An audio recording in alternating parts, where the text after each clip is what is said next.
I don't give a shit anymore. I tried this golf club in front of a mirror. I broke the mirror. Why don't you move the mirror further away from the golf club? You can't do that. You can't swing a golf club in front of the mirror and practice your swing. What about I mean, that's the stupidest thing I've ever heard. What about reflective He just glass? asked me that. What about reflective 99% glass? How of could the you people- look at yourself while you're swinging? Well, you stop and you look at like certain points.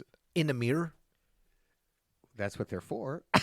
What about a window? Does that make any sense to you? What about a window with your reflection? Yeah, I where think you can keep a safe distance, Hold like on. your garage window. Yeah, are you kidding me? I honestly believe that people practice all sorts of things in the mirror that like full things that they stop halfway through just to see if they're in the right place. They do that thing, right? Yeah. And then they go, "Oh, okay. Yeah, that's it. That's it." Like, That's take the one over his bed.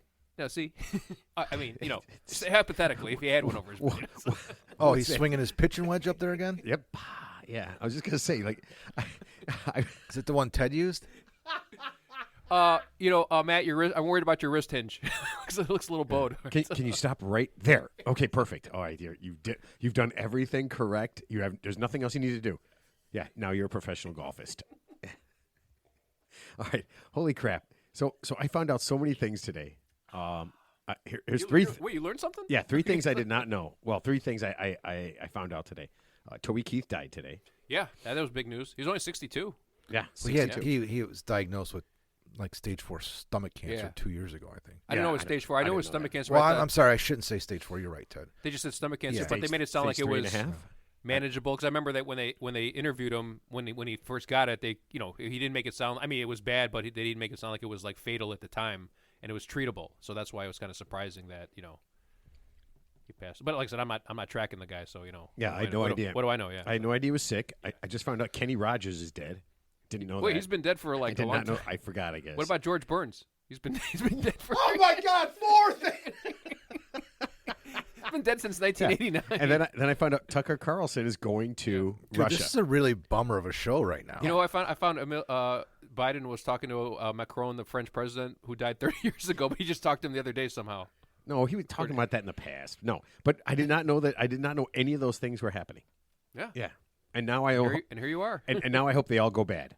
Yeah, I can't wait for Tucker Carlson to be held captive. Yeah, what if they hold him like they did with Brittany Griner? They sent him to the gulag. That would be pretty big leverage. I mean, what can they get in return for Tucker Carlson? Nothing. Zero. Okay, so- You know what he's I'd give you back Brittany Griner. You know what he's Griner. they're playing him right now. Yeah, of course they are. I mean, it's unbelievable. And I don't know. He's carrying water for the Kremlin. Are you ready for my song? Could you imagine if they held Tucker Carlson, right? And then somebody said, "Oh, we want this," and it's like, no, thank you, no, he's yours. And then they try to give him back, and we don't let him back in. Well, it's not like he's a WNBA player, right? He doesn't play Yeah, for the he has no WNBA. value. You're Yeah. correct. There's no value. He has less value. I want you to think about this. He has less value than a WNBA player. Well, they traded Brittany Griner for one of the biggest arms dealers in the world to get her back. So we were holding Victor. I think his name was Victor, whatever something. U.S. Victor Maitland. Oladipo, Victor Maitland. Is he from? He's that's the guy from the Eddie Murphy thing. Beverly Hills Cop. That's what we should have done. We should have given him the most notorious actor Criminal. bad guy. Yeah. Just in the movie, not in real life. Yeah. You've got the head. Who's Maxwell Smart? Who did he? Chaos was that? Yeah. Agent Chaos. Yeah, we give you the leader of Smart. Chaos, or we give him Dr. Evil. Yeah, it's like we won. Yeah, good job, Vladimir. Mini me. Oh my God. Yeah, I had no idea. Listen, this is. I'm just so lost. I thought I was up on stuff and I was paying attention, but I don't pay attention to anything. Yeah, I honestly don't. No. Yeah, it's so. I'm sorry I wasn't listening. Okay, let me get to some quick updates because man, we got a lot of updates from people who are listening to last week's show. So here we go. Brian Bosworth, the Boz, and this is according to whoever it was. Wally from Arizona. Boz at this present time is 6'2", 240 pounds, not 180 pounds. I knew he was. I said he was like 250. Yeah. He's not. What did Ted? What did you say? He weighed 140 pounds. 80 No, pounds. I say like 185. Like Mark McGuire, I thought after he stopped There's roiding. none of these guys weigh that. But I don't much. think Mark they McGuire weigh is that more. small. I mean, Mark McGuire. I mean, I weigh 190. Yeah. So yeah. I know. Ted was right. Joe Klein did play on one of the Bulls I know. I was championship teams. I was going to bring that up. I knew that. After we left, I was in the car, and I'm like, you know what? He did play on the Bulls for 1 year. 1 year. Yeah, Okay. I know he did. Yeah. This is Good job, Ted. This is Harris from Chicago sent us this. He was on the 97-98 squad, and he averaged, are you ready? 2 points a game. So Michael Jordan was absolutely right. Joe Klein had nothing to cry about. Michael Jordan, between Joe Klein and Michael Jordan, they averaged 34 points a game. Yep. And he got 2, and Michael got 32. We have a Bible expert, Barbara from Windsor, Ontario. All right, here we go. Bibles are currently found in 75% of hotels in North America. 75%. 75% of hotels in America still have a Bible. Ted was right again. He's always right. I mean, Yeah. it's just common knowledge. You just go to a hotel and you just open up the drawer and there's the Gideon Bible right there. You know what? I try to touch as little as possible in a hotel just because I know I'm touching lots of people's dicks. Yeah, Well, actually, I know I am. I just read this tip recently from a hotel expert, and they said, Oh, no. and here's an interesting tip. I never heard this. They said, when you first go into a room, because there might be bed bugs, always put your luggage in the bathtub. Don't put it on the bed, because bed bugs are hitchhikers. They'll stick to your luggage. Shower your luggage? Yeah, just keep it, don't put your luggage on the bed. But ultimately, you're going to be in the bed and your clothes are going to go back in the luggage. That's fucking stupid. They said initially before you there's a way to check for bed bugs supposedly. So before you put your luggage on the bed, put it in contact with the bed, put it in the bathtub, or you can just sleep in the bathtub. You can just do that. That's what I do. Pretend there's a tornado coming. Just sleep in the bathtub. How could you possibly check your own room for bed bugs? How would you even know to do that? Well, obviously part of the tip was how to check your room for bed bugs, which I forgot that part. It probably involves very special tiny instruments and a very powerful electron microscope. But you remembered to put your luggage in the bathtub. Initially. I think there's an app. There's an app for that. Bed bug To app. put your luggage in the bathtub? To look for bed bugs. Yeah. What? How could you app that? I don't know. I don't believe in it. I feel like you say there's an app for everything all the time. Let's finish Barbara's thing. There's 3. We mentioned this. She got it. She has about 3,000 versions of the Bible in over 2,000 different languages. Yeah, I know it's the most. I did not know there were 2,000 interpreted languages. book of all time. There are 2,000 languages. Here's the funniest part. I know one. There are at least 2,000 languages on the planet. One, there's more. I understand Does that mean but I know one. Think about all the people that know multiple languages out of 2,000. I know one language. Does that mean there's 2,000 gods? Or just one God who speaks 2,000 different languages? It's one God who speaks 2,000 different languages and 2,000 gods that speak one language. So that's the weird part about it. Let's see. From somebody called Rock, not The Rock, but Rock. He's from Birmingham, Alabama, and he said that Kool-Aid McKinstry's actual first name is GaQuincy. Okay. Not Kool-Aid. That's a nickname. Okay. Kool-Aid grew up in Birmingham, and he said was cool. stud football and basketball player in that town. Cool. And he was also the high school player of the year in Alabama. Good for him. I did not get the year. I think it was 2019. Yeah. And Angeli said that Snapchat is still a thing. There are almost 500 million people that use Snapchat every day. So wow. I'm completely out of touch with the world. Yeah, I mean, all the teenagers are using it around here. Yeah, what's Instagram? Here. So it's Instagram, Snapchat, Facebook? That's the big one. Nobody's on Facebook anymore. Ted. No, Facebook is dead. God, are you a dork? You don't know anything. You're not cool at all, Ted. So you guys ever heard the term pig butchering? No. What's pig butchering? Okay, that's a dating scam term. So I guess some guy who, and I guess they about thousands of people in the U.S. have fallen for this, even though it seems like common sense that you wouldn't. But I guess, you get online, somebody texts you. They're always like a beautiful Asian woman who lives, in New York, and they send, there's like a stock photo on the internet of some hot Asian woman from like Malaysia. This guy who was a retired claims adjuster in Mississippi, who's like 62, who should know better, ended up sending this person who obviously wasn't a woman $500,000, liquidated his 401k, sold his home, to send this person who was supposedly a millionaire $500,000 to invest in crypto, and he was actually going to get a loan to send more before the FBI stepped in and intervened and said, "Hey, this is obviously a scam." So obviously most of his money is gone because he wired it to God knows who overseas. So yeah, so the term pig butchering means they're fattening up the hogs before they take you to slaughter. The scammer, it's like a long con. It's not like they spend days or weeks and weeks or months and months, fattening you up. before they take you to slaughter. So pig butchering, folks. Yeah, don't fall for that shit. So it's different than catfishing. Oh, it's worse than catfishing. Catfishing is, I mean, it might hurt you emotionally, but this actually costs you, if you fall for it, it can cost you your life savings. $500,000. Yeah, So- or your life savings, yeah. Do you think it's somebody in the criminal justice system like the FBI that's coming up with these nicknames for these types of scams? I would assume I so, know. yeah. I would assume so. I know. It 'cause has to sounds be, right? ridiculous, Yeah, right? yeah, because catfishing, like that Manteo got catfished. So it was just basically someone who's pretending to be an attractive woman who's not, who's just kind of stringing them along. But it doesn't seem like any money exchange stand. It's just more like an emotional connection, which is bad. But this is actually worse because this is actually causing real physical damage. So this guy, Ted, when you hurt someone's heart, you can't get that back. Money you can get back. I can get $500,000. What about if it was $500,000? I could just get a new heart. Yeah, but when you hurt someone's heart, you really hurt them. Yeah, you really injure their heart, man. That's it. Come on, I think you're downplaying how important, how devastating catfishing can be, and how useless money is. Yeah, you're right. Yeah, my bad. Yeah, What was I thinking? you know what? I wish there was a common sense. I wish you could just send people to common sense school, right? I wish we could have a YouTube channel. I could just have some PSAs out there, just because it's funny. Ted, Like the whole world is talking about it. I mean, people still fall for it, so the whole world is talking about the it. FBI said about 49,000 people in the U.S. fell for it to varying degrees.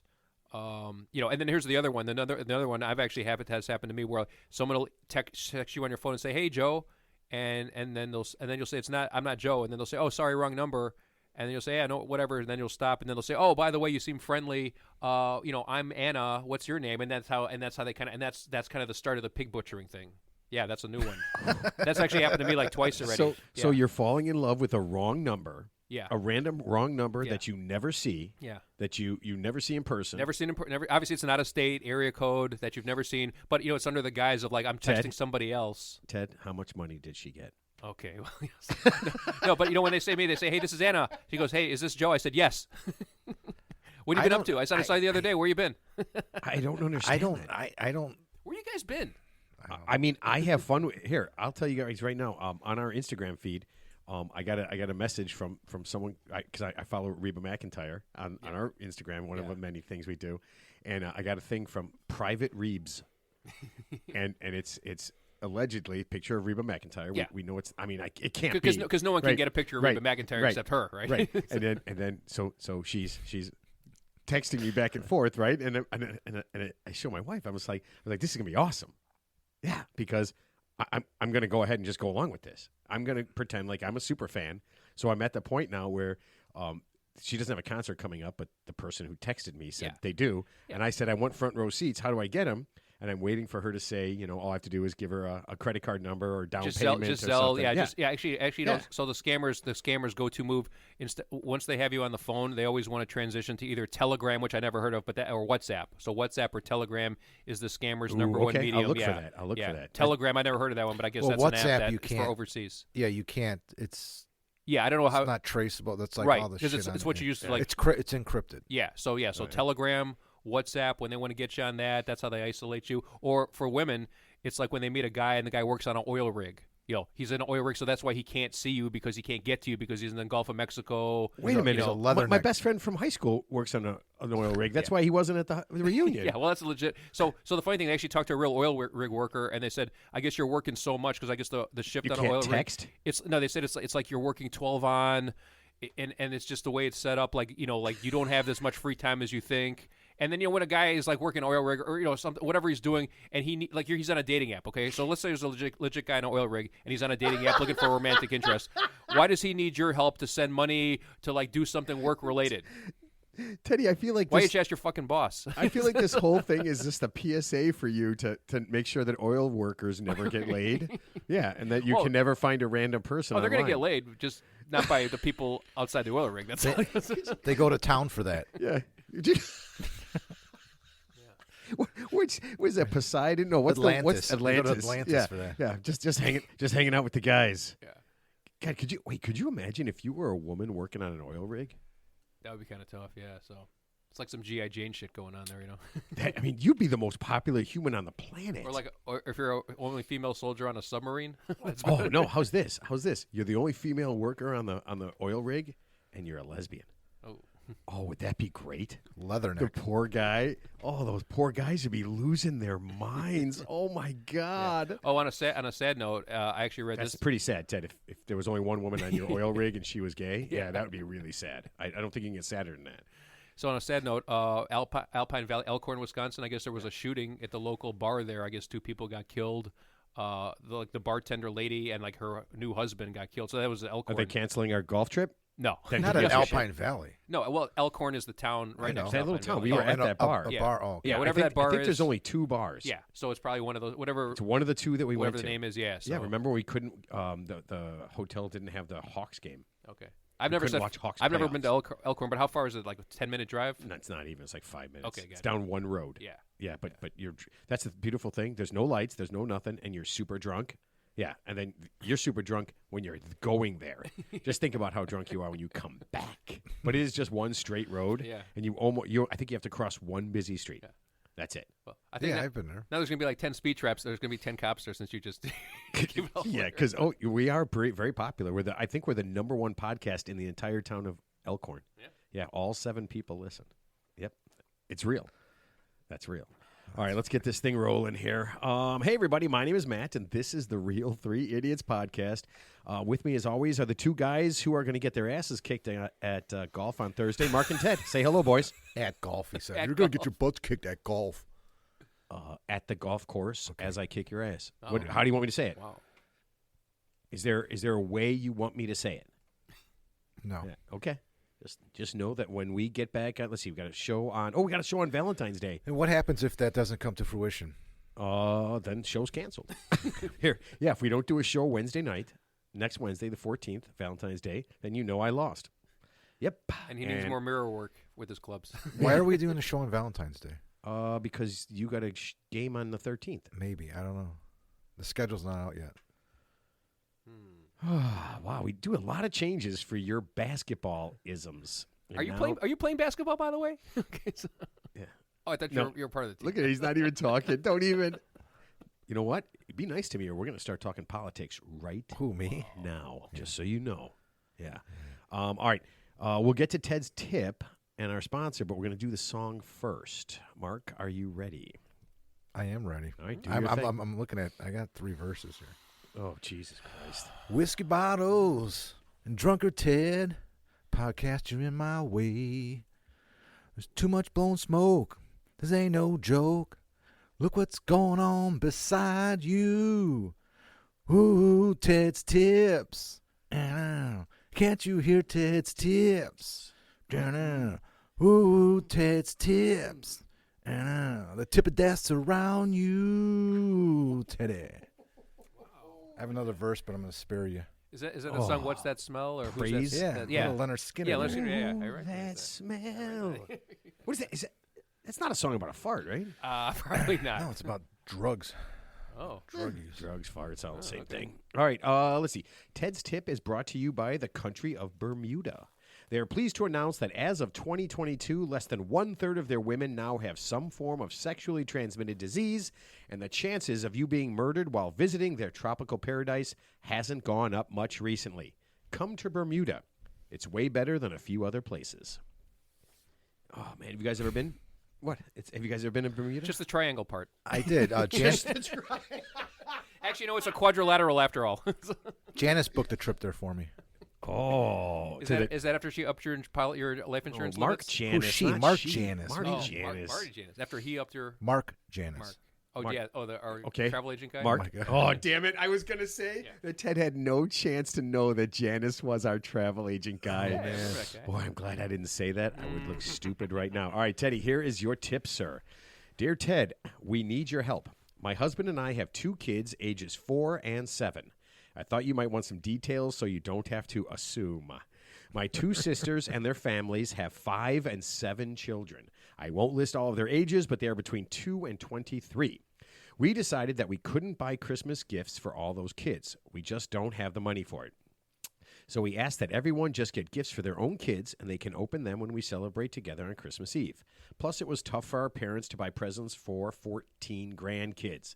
My oldest sister's husband made a huge stink about it at the celebration and said that the reason their kids didn't get the presents they should have was because my husband and I were too cheap to buy presents.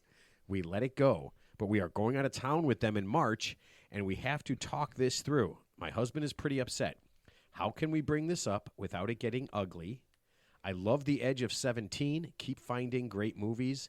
Dialise, 35, Winston-Salem, North Carolina. Hey, shout out North Carolina. Yeah, here's the bottom line. Gifts are from the heart. It's not a one-up contest who gets the best gift. And you know what? This dickhole husband, who found it among himself to open his trap. Maybe he should just get a better job so he could buy his kids better shit throughout the year. So when the Christmas rolls around, he doesn't have to worry about someone who's not his immediate, who's not their parents buying them gifts. Because like I said, Christmas gifts are just more tokens of appreciation, thoughtfulness. We care about you. It's not, you're not there to subsidize somebody else's kids. So that's number one, and if he can't handle that, then, he's probably, like I said, he's probably the kind of guy that throws, trash out the window and leaves 1-star Yelp reviews when he gets his feelings hurt. So maybe he's just one of those guys. So you're not gonna appease him anyway. I love how you equate a guy complaining about Christmas gifts to leaving a 1-star review and throwing trash out the window, because those people are bottom. He's that guy. I want to talk to the manager looking for a freebie. Anyway, so here's what you're going to do. You're going to announce this in advance. You're going to say there's an official policy change when it comes to Christmas, so that way there's no surprises. Hold on. You sit all the kids down, right? And then you put a Grinch mask on, and then you tell them that they're not getting a bunch of presents at Christmas. Yeah. Ted, I love where you're going. Now, with here's this. what you do. You just say, you know what? Okay, there's 14 kids. Okay, or 12 kids that are not related to you. Okay, and the age range of those kids are 2 to 23. Obviously, a 23-year-old grown man doesn't need the same gift as a 5 or 6-year-old who probably appreciates Christmas more, unless they still believe in Santa Claus or something. And let's hope not. That's not the case. Could be a special young man. Yeah, very special. And this guy's an outlaw anyway. Yeah. So just say, okay. Outlaw? Yeah, he's not even related to them. Oh, I see. Not an in-law. Yeah, it's an outlaw. Yeah, okay. so just keep it simple. Okay, so for 12 kids, that's a lot of kids, even if you get a token gift. So I would just do this. Okay, so for the kids ages, say 2 to 15, you're going to get them a certain tier gift, like maybe a higher tier gift because they appreciate it more. And then from the kids ages 16 to 23, you're going to give them a lesser gift because they don't need it more. And like I said, if the husband who finds it among himself to complain about the gratuity of others, well, you know what, he should get a better job or additional income so he can give his own kids better shit throughout the year. So when Christmas time rolls around, he is not worried about what other people are doing for his kids. Wow. Tip over. No, well, that's not what she. Mic drop. No, she was saying it already happened, Ted. Yeah, she wants to know how they could bring this up, right, and discuss it without it getting ugly. They're going out of town together for like a week. Yeah, they have to spend time together. Yeah, I would just I wouldn't bring it up out of town because it could get uncomfortable. It could get uncomfortable. But that's the whole point. They're going to be uncomfortable. But you don't have to discuss it out of town. There's no rule that says you have to discuss it right then and there. You can wait until you're back in town. Teddy, no, they just said we let it go, or we're going out of town. Her husband is upset that this happened, that guy said it, and they want to deal with it so it doesn't come up later. Okay, I'm assuming the husband's a grown man with 2 kids and a responsible job. Talk the guy down off whatever emotional ledge he's on. Just say, bite your tongue for the 2-3 days we're on, whatever resort we're staying on, have a couple of extra drinks. When we get back, we'll send them an email, and, just say, hey, there's a new policy for Christmas, based on the age range of the kids, and this is the way it's going to be. Yeah, and then you can do it in person, too. You could email it to them, so that way. You hate children, don't you? No, it's good for the kids, So here's the question: how can we bring this up without it getting ugly? And your answer is don't. It might get ugly. Don't bring it up. Don't bring it up. Is what you're saying. Ignore it. No, I didn't say. I know you're going to bring it up, but you're going to go into detail about why you're doing what you're doing. So you're going to give a very detailed response and rationale about why you're changing the policy. So the policy is, if you're on a fixed income, it's tough to buy a gift for 12 people, and like I said, gifts are meant to just be gratuities of, good faith. They're not meant. It's not a one-up contest. It's not buying someone a fucking PlayStation. Some others. Okay, so PlayStation what if what? I think, and I don't, Delise, I think you could have solved this problem very simply by buying. You got 2 kids, right? So there's 12 other kids.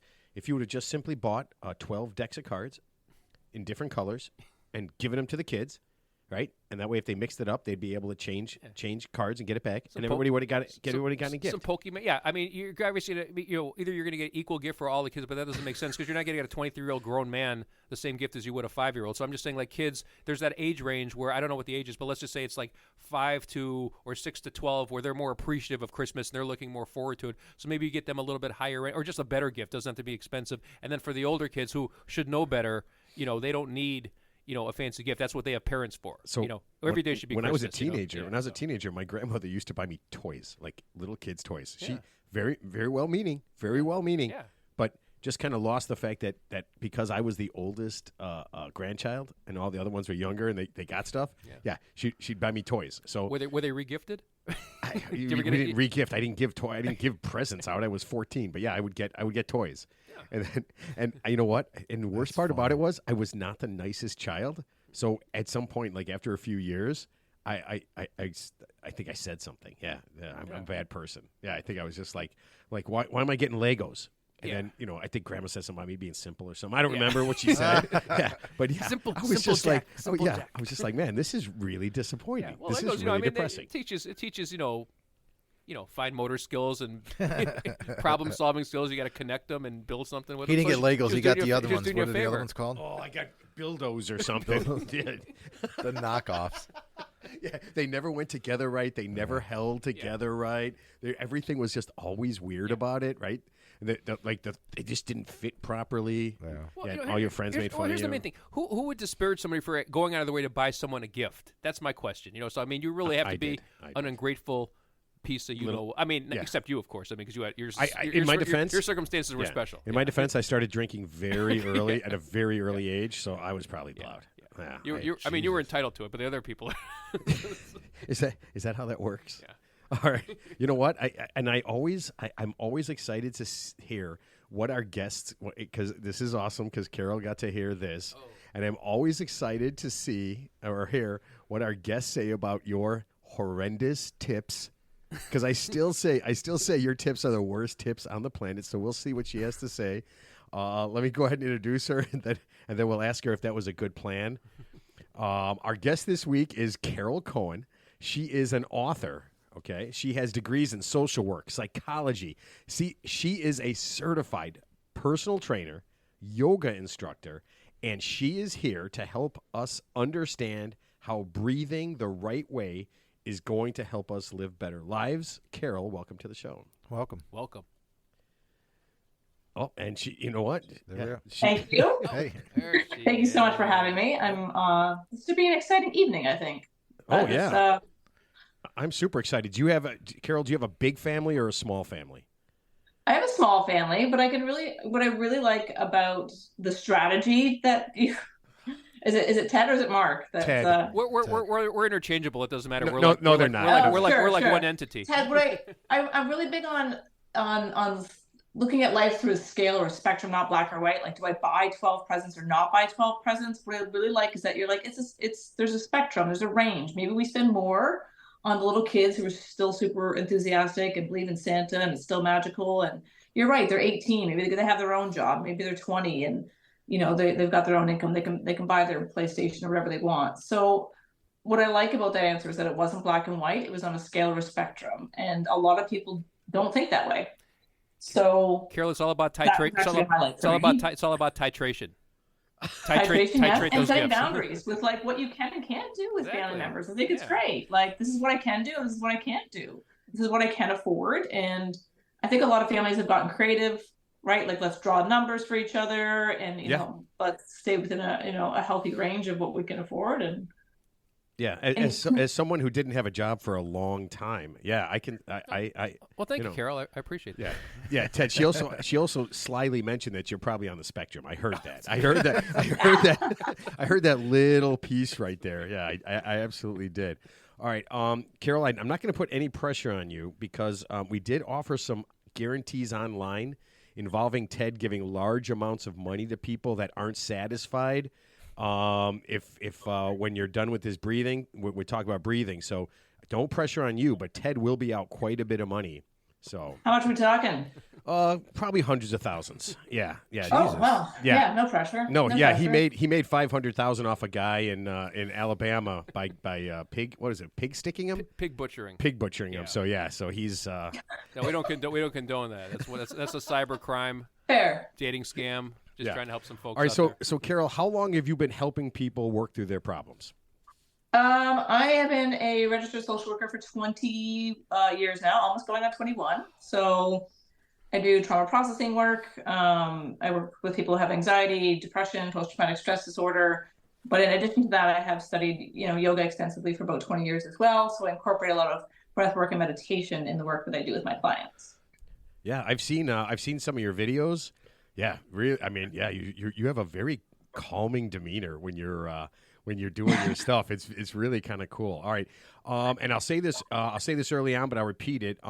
You are at carolcowan.ca. That's where people can find you, right? Yeah, it's a Canadian website. We're up here. Okay. Oh yeah, and you're up in. Are you in Windsor? I'm close to Niagara Falls, Ontario. I'm in St. Catharines, Ontario, but most people would recognize it's quite close to Niagara Falls. Okay. All right. Cool. All right. So let's get to breathing. All right. Yeah. There's actually a bunch of different ways to breathe to relax. Do you do like one style, or do you kind of have like different things that you do when you're talking about breathing? So there's different techniques that I would use with clients. A couple of my favorites that I would use include 4-7-8 breath, which I'll elaborate on. If you haven't done it before, haven't heard of it before, I like square breath as well. And I also like a lot of Andrew Huberman's work. I'm not sure if you follow Andrew Huberman, but he's got some great stuff. And he has something called the physiological sigh, which is sort of I'm not saying an exaggeration, but a focus on something we would naturally do anyway. Wow. So okay. So it's funny, when I started looking at this, I didn't realize that it was kind of a thing. All right. So are there some? Wait, hang on. Go back to the number breathing. How does that work? 4-7-8. Yeah.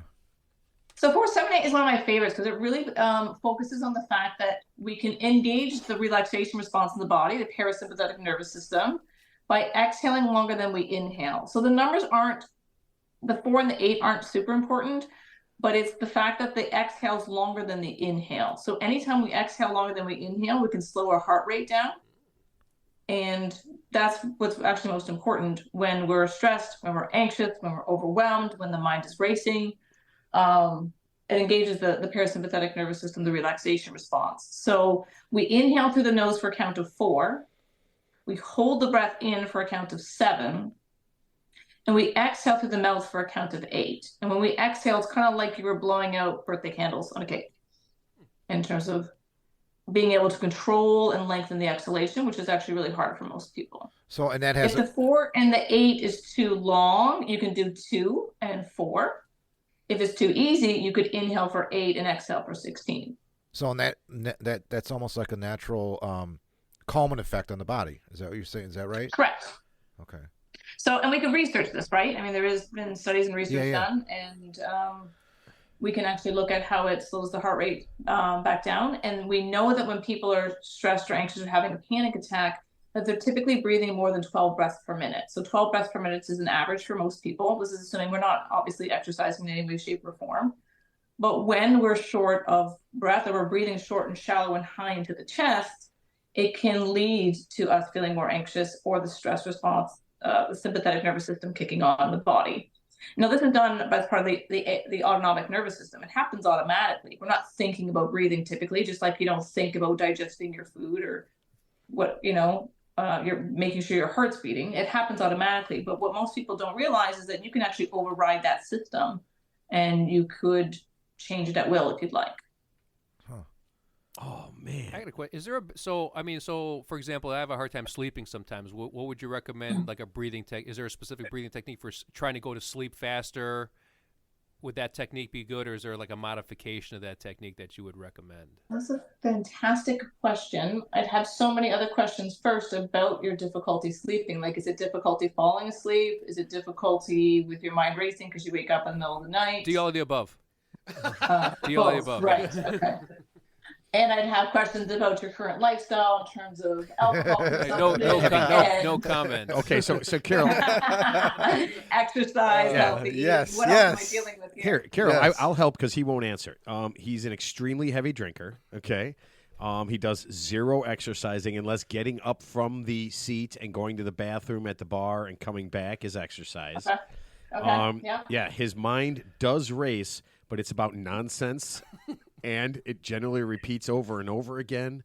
It's like a NASCAR. It just goes on an oval. Yeah. In one direction. His brain is a NASCAR. Well, actually, I'm always exercising. He's always sitting down. I'm always exercising because I have to play mental gymnastics to handle your various, musings that are not nonsensical. So I'm always exercising. Yeah, but in general, so that was one of the things I actually one of the things I talked to you about when we talked on the phone. But yeah, in general, if he's having trouble sleeping, or anybody is, yeah, what could you do? Because I got to be honest, I do wake up in the middle of the night sometimes, and it's hard to get back to sleep.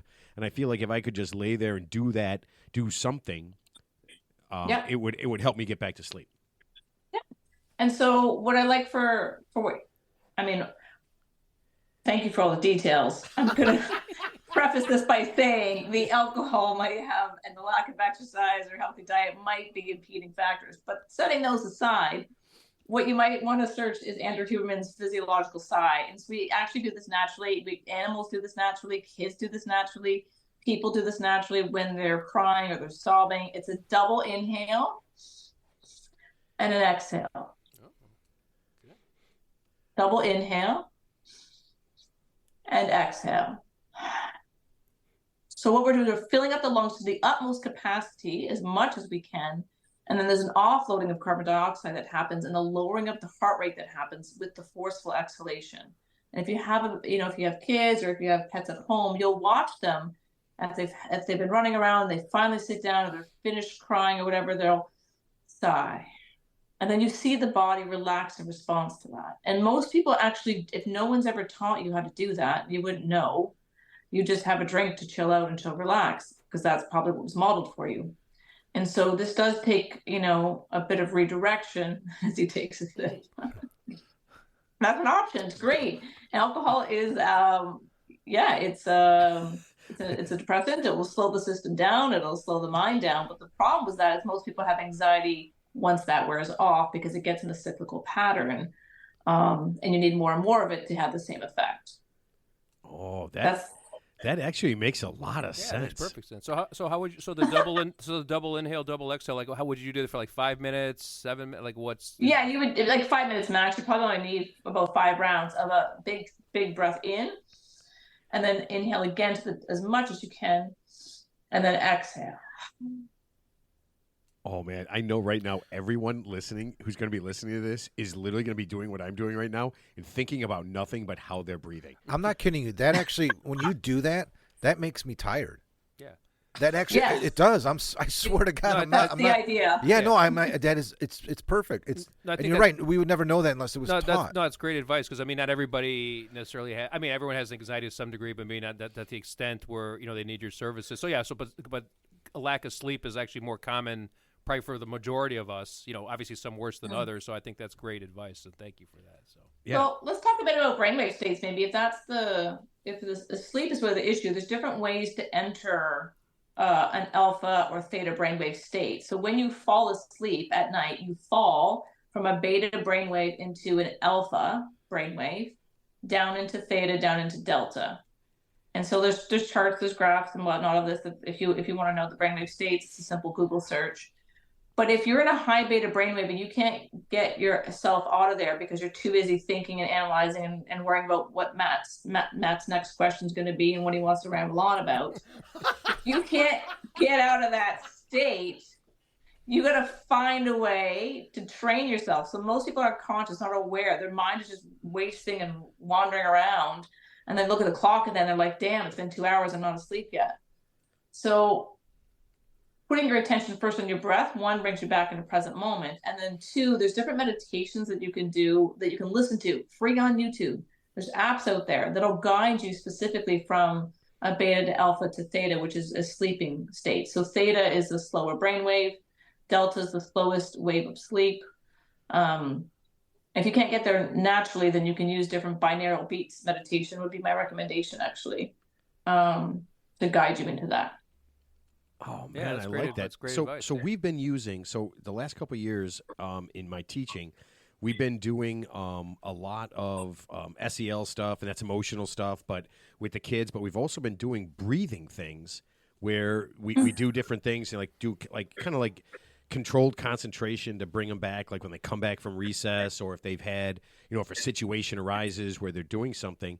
And I've noticed, and even in small groups now that I'm doing with, that if they're really out of control, you can really kind of bring them down with, close your eyes, take a few deep breaths, and it really helps them to kind of just bring their kind of mind back down. Do you see? How old are they? They're anywhere. I mean, all the way from like maybe 6 years old up to about 10 years old. I've been doing this with. Yeah. Yeah. The other one that's really, I would say easy, but pretty simple is square breath. So it's an inhale for a count of 4. Hold the breath in for a count of 4.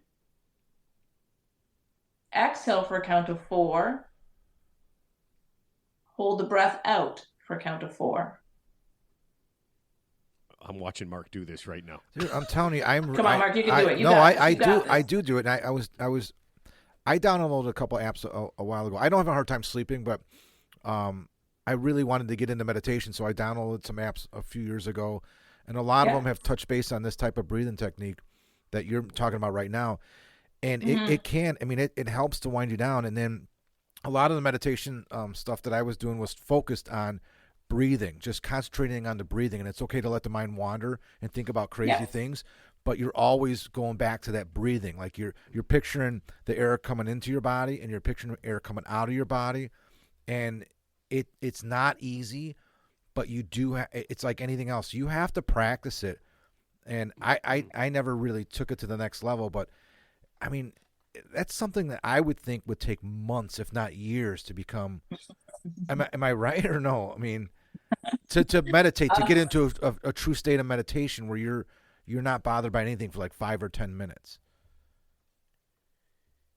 Yeah, I think it varies individually in terms of progress and progression and ease of moving into a meditative state. There's different places and retreats where you can actually have an EEG done, electroencephalograph. They put a cap on your head, and you can measure how long it actually takes you to move into a meditative state, which would be technically moving from beta to alpha to theta, and how long can you stay there and hover in that place. It takes a long time to develop the awareness of even moving into that space and then sustaining that. I'm probably thousands of hours in of meditation at this point, but I realize that's probably outside the norm. Yeah, but I mean, people have a lot of free time, right? I mean, we spend a lot of time looking at our phones and watching TV and stuff. Yeah. And if we took just 10, 15 minutes a day, I mean, it seems like it'd be easy. So, I mean, easier than you know, all that stuff. So let me do this one, because I was thinking about this. I know I see a lot of people when I'm driving to work, and they seem very, they're driving crazy. They seem super stressed, and I'm assuming when they get to work, they bring that stress. Do you ever deal with do people ever ask you like, hey, listen, my job's a little stressful. Is there something I can do? I park my car in the parking lot. I've got 5 minutes or 2 minutes. Is there some sort of thing I can do to kind of de-stress myself and get ready to walk into work so that, they kind of have a different mindset? Is that something that people want? I have so many tools for that, Matt. Where do I start? How much time do I have? You have 9 hours. Yeah, it literally, the computer. My next workshop is 16 hours. So. But yeah, is there something quick they can do? I mean, in addition to the breath work that we've covered, I love doing something called EFT, Emotional Freedom Technique. There's free videos on my website, carolcowan.ca. You can go check it out. It literally takes less than 5 minutes. It's based in Chinese medicine. It's based in acupuncture, acupressure, which most of us have heard of. But instead of using an acupuncture needle to stimulate that energy meridian line, we just use 2 fingers to tap on the 14 acupuncture points that are closest to the surface of the skin. And there's some bilateral eye movements in the middle, and then we do the 14 tapping points again. And so we've done some research on EFT, and Dawson Church has done some excellent research on this, We can reduce the cortisol levels in the body by about 25% within an hour of tapping, 24, I think, to be more accurate, if you want to look at the research on that. Cortisol, of course, is the stress hormone in the body. So if cortisol is high, we're also going to have trouble falling asleep or staying asleep. So you can actually, go and get your cortisol levels measured if you really wanted to, but finding different ways like breathwork, meditation, EFT tapping to reduce cortisol levels. It also reduces activity in two parts of the brain called the hippocampus and the amygdala. The amygdala, its job is sort of the alert system in the brain. If you're in trouble, you hear a noise, it's your amygdala that's going to perk up. Hippocampus is the part of the brain that records emotion related to memory. So a lot of times we'll have clients go back and think of something that's upsetting for them in terms of a memory, and then we tap the acupressure points to feel calm. Think of the memory that's upsetting, tap to feel calm. Think of the memory that's upsetting, tap to feel calm. So the next time you think of the memory, we re-record the emotion as calm instead of upsetting. Yeah, no, I actually saw I saw you doing that in a video with one of your patients. I actually saw that. That was really cool. So I was wondering exactly what it was because I kind of watched a lot of different things. But okay, so that's how it works. So that's the emotional freedom technique. What you just described. Correct. Okay. And that's what you've got a workshop coming up, a 2-day workshop coming up at the end of February, right? February 23rd and 24th. Yeah. And you can be there in Canada, or you can do it online, and that's part of kind of what you're doing, and that deals with and see if I get this right. That deals with kind of like negative or bad things that have happened, kind of dealing with being able to deal with that. Is that what that's about? I mean, there's different levels of it. Like we talked about things being on a scale or a spectrum. Some people use EFT tapping to just deal with a stressful day, or I've had a stressful drive to work and I want to do a round of EFT tapping before I go in to the office, or I want to do a round of tapping because I just had to deal with that coworker. Some clients come to me because they want to rewire their emotional response to a traumatic memory that they've had, or they realize they're stuck in a belief system, or a bad memory keeps coming up for them and they can't move past it. And most people say, "Oh, just get over it," or have a drink. Cheers. It's all gonna be fine. Don't worry about it. But if it keeps, interrupting your life or coming to the surface, EFT can be a really helpful tool to actually rewire your emotional response to that memory. So there's deeper layers of work that you can do with it, but you can go on YouTube, you can search emotional freedom technique. I was trained by the founder, Gary Craig, 15 years ago. We've been doing it for a long time. But it's one of the tools that I use in my practice, in addition to breath work and other things. All right, so say you're in charge of a big company and you've got a person who's doing this, and you're not necessarily going to teach them, but and we had one of our guests, Henrik. Remember, he talked about like if you do something, other people do it. Like when they imitate you, they imitate what you're doing. Could you use that technique where you're doing that kind of to yourself in a certain way, and they would see that and kind of mimic it? Would that be something that you can kind of use to help calm somebody down? That kind of thing. Would that be something that would work?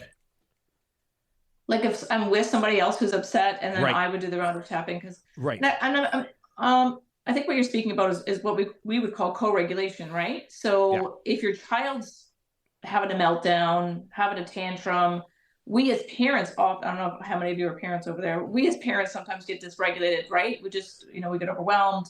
We just want them to stop. We don't know how to deal with it. So sometimes I recommend for parents to do a round of tapping on themselves. And when you're calm and your energy system is calm, the child will co-regulate with that. So the trick is actually to stay calm and grounded yourself as a parent. Would it work with coworkers? Sure. Would it work with an intimate partner relationship? I'm pretty sure it would. Because we know that we trigger each other, right? We've got these unconscious patterns that we often engage in with the closest people in our lives. So it's kind of like someone's got to be the adult in the room.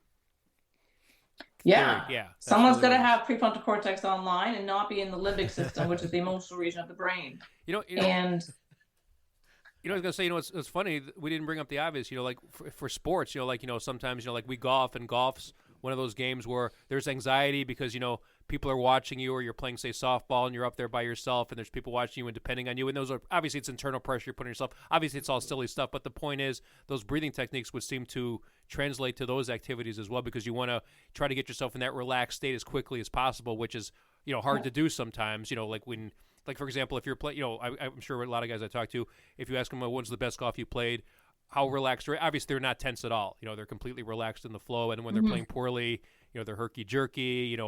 Who's watching me? I'm working on my technique. Yeah, so it sounds like those breathing techniques are actually great for sports as well. I would have Yeah, said. because you can't be in a flow state, right? When you're stressed or when you're over analyzing your swing. I've golfed just a tiny bit. I'm not professional by any stretch of the imagination, but you can feel the difference between when you're relaxed and the club swings with ease, right? So what I like about these techniques is that once you learn how to do them, they're free of charge. They're available to you 24/7. You don't have to call anybody for it. You don't got to run to the liquor store for it. You can just literally be standing at the tee, ready to tee off, and do a physiological side. You could be waiting, to do the next round and do a round of tapping in the golf cart. You know what I mean? It's as much as I love teaching and facilitating the workshops, I at the same time working myself out of a job, because once somebody knows how to do it, they can do it themselves. Sure. So.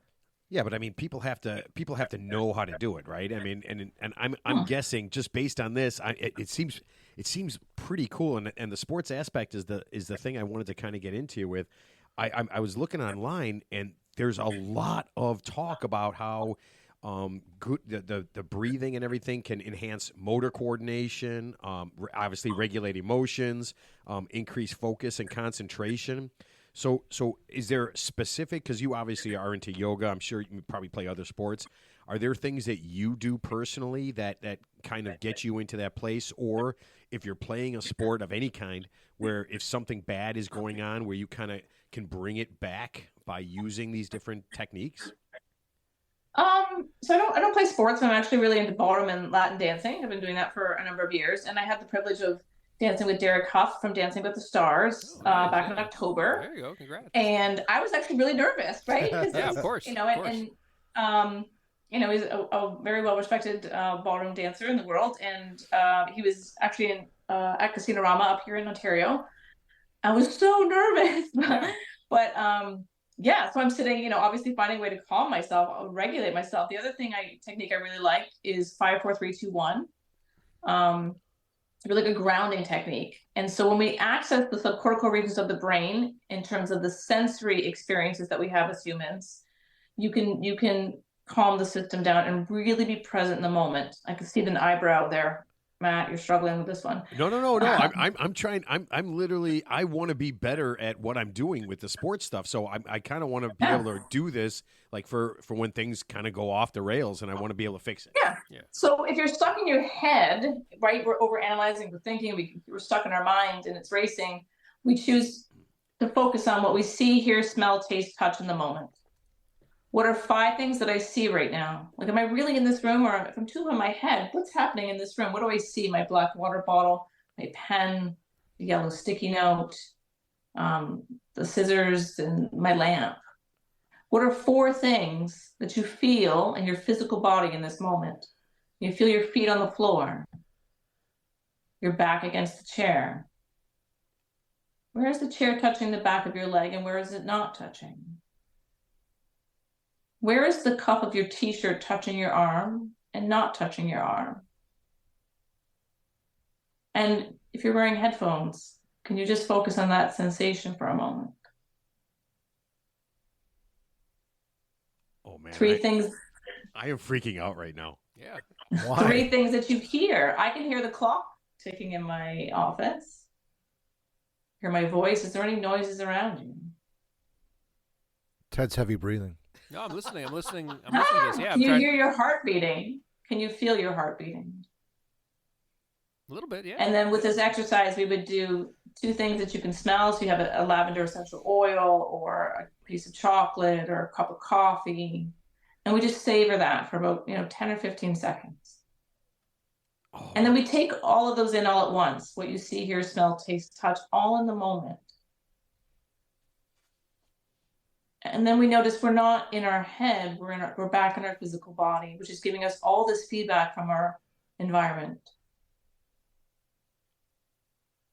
And then when I go to dance with Derek Hoff, because I've done this sitting in my seat right before I get up to dance with him, I can feel the lead with his right hand and with his left hand and where I'm supposed to go, because I'm back in my body. I'm not up in my head over analyzing. Yeah. Oh man, do you help sports people? I mean, have you dealt with people, I mean, not at different athletes specifically? It's not a specific niche that I've worked with. I actually used to be a personal trainer though, so I have done a little bit of work with some athletes here in Niagara region. Yeah, because I in feel terms like of the mental game, right? yeah, because I feel like even not just golfing, but like when I'm working out, because that's one of the things that kind of de-stresses me. That sometimes I can't separate.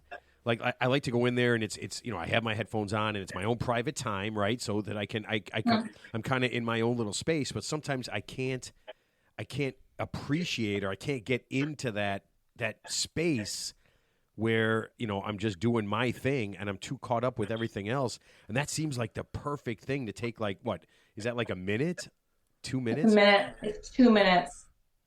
Yeah. There's a video on my website of me doing it. I think it's closer to 7 minutes, but I've really kind of extended it and explained a little bit about it.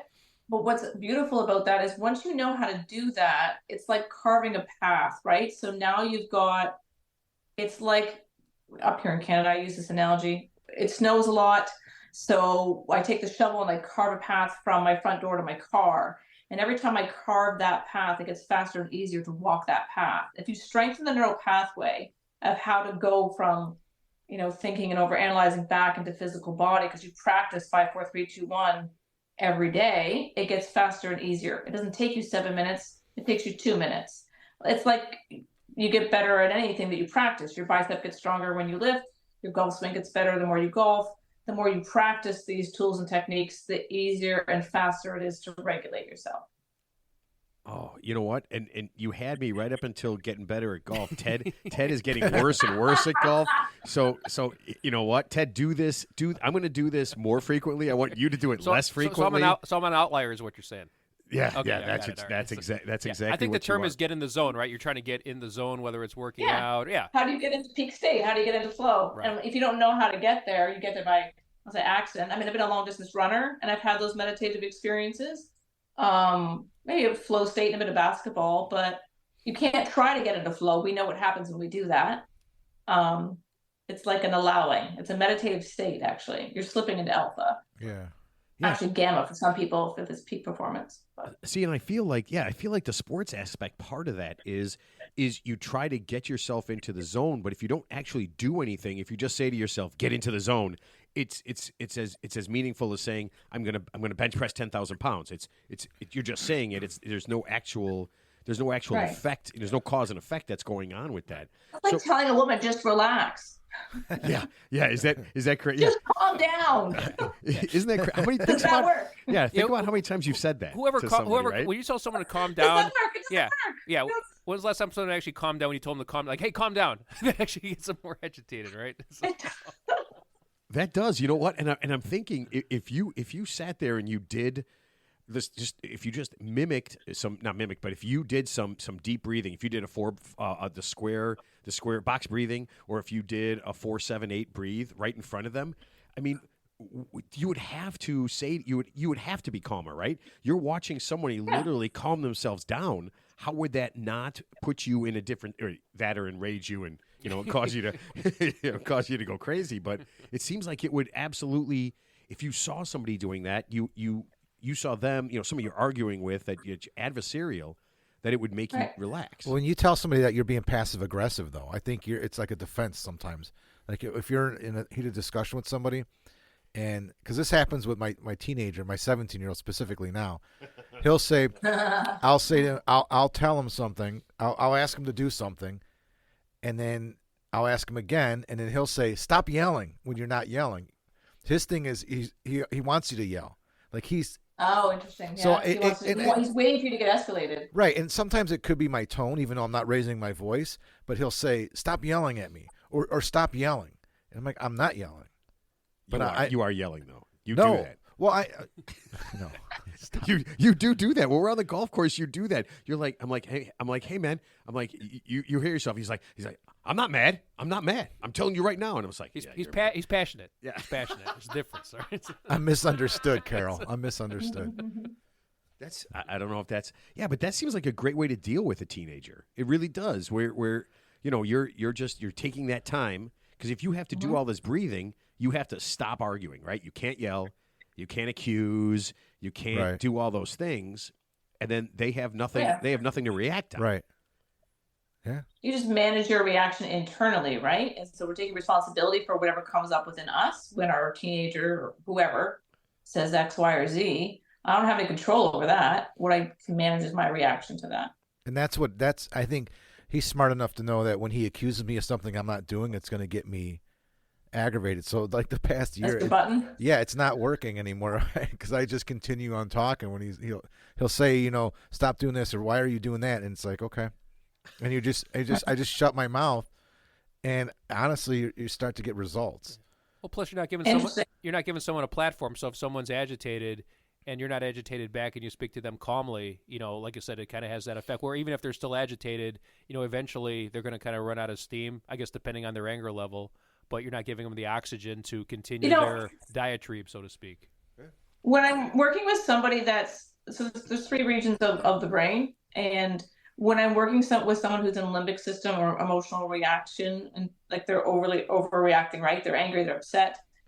The quickest way to get their prefrontal cortex back online so that you can have a calm conversation with them is actually to emotionally validate and hear what they're experiencing. So I'm noticing this is really upsetting for you. It sounds like what I said was hurtful to you. We're going to validate where they are. I'm not saying you necessarily agree with it. We're just going to say, I'm noticing that you're feeling upset, angry. And once I don't actually try to change how someone's feeling until I've got prefrontal cortex back online and I see the natural physiological side happen, where I see the shift in their body language. And the quickest way, whoever it is to be non-reactive yourself and just validate where they're at. Oh man, that's almost impossible with a teenager. That is so difficult. Oh man, to do that with a teenager? Yeah, it's just to relax and get and to agree with them, because as soon as you agree with them, the first thing they say is, "I knew I was right." No, she's saying acknowledge. You're not necessarily agreeing with them. Right, you're saying, "I'm noticing that you're feeling upset that your friends did that. What Right. was that like for you? Tell me more." Like you just need to hold space for somebody so that they can tell you their expression. And if somebody complains to you and, "Oh my God, this happened at school today," and you dismiss them and say, "It's fine, don't worry about it," they don't feel heard, they don't feel seen, and they're going to try again. They're going to try to get their point across, and they're going to be pissed off because you're not hearing them. Yeah. And so, wow, all you have to say is, "Tell me more. Wow, what was that like for you?" And when they're done, you'll know they're done because they'll calm down. We don't say calm down.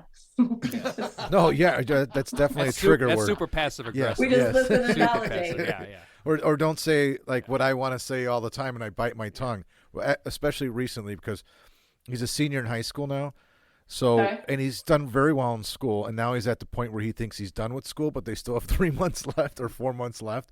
So he's real nonchalant about getting out of bed and getting to school on time, and he has to be to school on time because he's an athlete, and there's repercussions if they're tardy several times in a week. Okay. So he's come close a couple of times, and it's a matter of, and I'm not kidding you, it's a matter of like 30 seconds. Like when he's tardy, he's tardy by 30 seconds.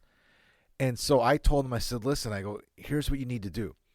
You just need to get up 5 minutes earlier and just start 5 minutes earlier. And if it's only 3 minutes, then you're going to be that much earlier for school. But you're walking in like you got 30 seconds, man. And then so the third time he did it, and he was tardy one time, and I said to him, and this is really passive aggressive, but I said, you need to get out of bed now because I know what you're doing. You're doing the same thing over and over, expecting a different result. Mm-hmm. And he goes, I'm not insane, Dad, because we always talk about that. He says, I'm not insane, Dad. And I said, are you sure? Because that's what you're doing right now. And then we kind of laughed it off, and it's better than getting angry because I'm worried because he's going to have to deal with the repercussions, and I feel like he thinks he can get he can get away with it. The world will teach him otherwise. Yeah, but so far I don't know, because he's an athlete at school, and I don't know. I think he gets away with more than some kids do. Hey, if it's working, I typically err on the side of a positive reinforcement. What's the upside? Is there some sort of excellent reward he can have if he can get out of bed and be 5 minutes early every day for a week? What can the reward be? Give him something to work towards. Yeah. I mean, I will preface this by saying I have an 8-year-old. We should redo this interview in a decade because I'll probably have a completely different answer. For sure. Well, and Carol, here's the problem I have with that technique. I haven't quite got that far yet. So what you just said is what my wife had suggested and what I've thought about, and then I quickly vanished that thought because I'm thinking, why the hell should he be rewarded for doing something that he's supposed to do? I'm a big thing on that. I'm like, but yeah, go ahead. You just want to create the loop. You want to create the new habit, the new pattern. And once the pattern's set, you don't keep up the reward. Right. It's just a matter of firing a different track, because otherwise you're stuck in the same track. Okay, that makes sense. I never thought about it that way, but yeah. Okay, yes. You got to unhook the old pattern, but the only way to unhook a pattern is to rehook a new pattern. Right. And the best way to rehook a new pattern is a positive reinforcement. You can't just yell at the old pattern and say stop the old pattern, because you haven't given the brain a different option. That is so funny, because that was part of when I was teaching at the end, and I really fought that. I fought that exact same thing where it's like you have to give them a reward, and I'm like, you don't reward what you're supposed to do, right? You punish what you're not supposed to do, but now that makes perfect sense, because if you don't create a new pattern, if you don't create a new loop, then the old loop is going to stick around. There's nothing to... The brain will just take the path of least resistance, which is the neural pathway you've already created, and he keeps replaying that because you haven't carved a new neural pathway yet. So what I do with EFT all day, every day, is I unhook old patterns and then I rehook new patterns, particularly emotional patterns. So we want him, how do we get him to feel successful, being proud of being, you want him to feel proud for being there on time. Yeah. Find a way to facilitate that. There's different ways of doing that. I don't know. Call me in a couple of weeks, see what happens. Oh, man, that is so weird. I literally fought that for years. I feel like I feel like such an idiot. Is that why you're never Teacher of the Year? Yeah, oh man, well, there's a lot of reasons I wasn't Teacher of the Year, but yeah, that is so funny that I fought that. I wouldn't give positive reinforcements till the end of graduation. You just want to give positive reinforcement long enough, or random intermittent reinforcement is actually the best. You just want to give reinforcement long enough to set the pattern. And I guess that's how habits are formed, right? There's a trigger, and then you repeat. So there's a really good TED talk, Trigger Behavior Reward. Oh God, I forget the name of it off the top of my head. There's a great book. The Habit Loop by Charles Duhigg. That's it. Yep. That's a unbelievable. Oh my gosh, that's a great book. And actually, my 17-year-old read that book. We all read it in the house. And then my God, you've all read it. Yeah. What about Atomic Habits? That's the next newest one. What is it? Atomic Habits. Okay. Atomic Habits. Hold on, I'm writing this down right now. Also excellent information in there. The first one's, that first book's fantastic. Actually, I'm going to read that again. Yeah, it's that good. I mean, yeah. I'm a lunatic. I'll read 2 or 3 books at a time. I can't. I can't believe I watch TV, because I don't feel like I enjoy TV enough that I wouldn't rather just read a book or listen to a book all day long. So it's kind of weird like that. I got yelled at for reading yesterday. You were driving your car, dude. I told you were going to kill us all. You were doing 80 on the highway, and you were reading. All right, so Carol, let's make sure I got this right. You have an emotional freedom technique certification workshop on February 23rd and 24th. It's available in person and Zoom. Yeah. Okay. You can go to Carol Cowan, that's CarolCowan.ca to find that. Everything's on there. You'll find videos and stuff. That's where I was watching some of the videos you had on there and stuff. It's really, really interesting stuff. I love that. And you're going to be dealing with emotional freedom techniques. Are there still spots available? So we still have spots. It's because it's online. I've got it's easy to accommodate people, and I'm also going to be teaching at the Toronto Yoga Conference at MTCC downtown March 23rd. It's the Friday. So, and it'll be a 1-day EFT workshop for that. Okay, and all that is on your website, so anybody who goes to carolcowan.ca is going to find it? Yep. That is awesome. All right, Carol, thank you so much for being on. Thank you. Yeah, I'm going to try. I'm going to try some new stuff and open my mind to things that I can't believe. Honestly, I cannot believe how long I fought that. I feel like an idiot right now. I really honestly feel like an idiot. Are you going to give back your salary? let's not go to extreme. Let's not go to extreme lengths. Yeah, Carol, thank you so much for Thank being you, on. Carol. Yeah, Thank you. Thank you And, for your time. all Thank you right. for your open mind and your willingness to participate. That's great. Thank you. Awesome. Yeah, thanks for everything. All right, take care. Take care. Awesome. All right, bye-bye. Bye.